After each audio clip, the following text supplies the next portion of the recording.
Nuôi bé tôi dọn dậy nữa.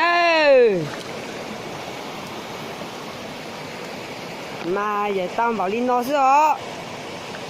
Đi khẩu nó nha.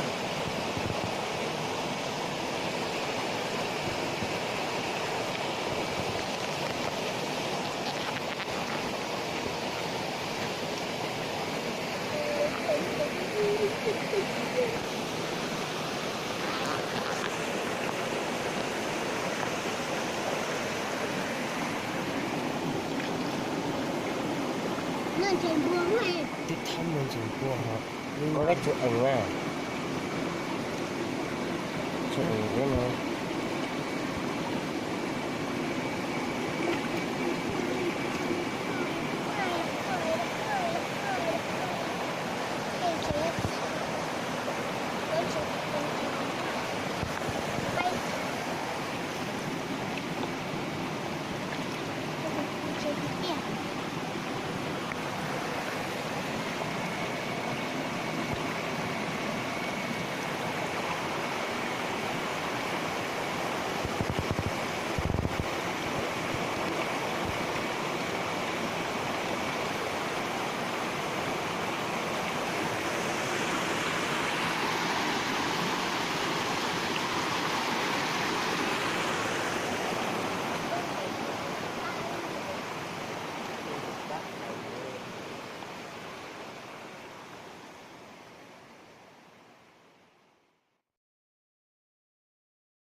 Nuôi nó bé dọn dậy nữa.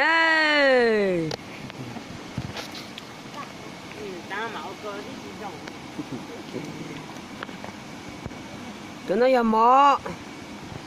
Nó rất là cao không. Hôm nay giờ kia giờ tin nữa.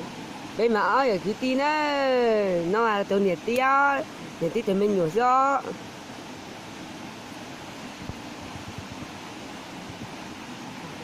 Ở tụi ta tỏ chơi chanh chanh nữa.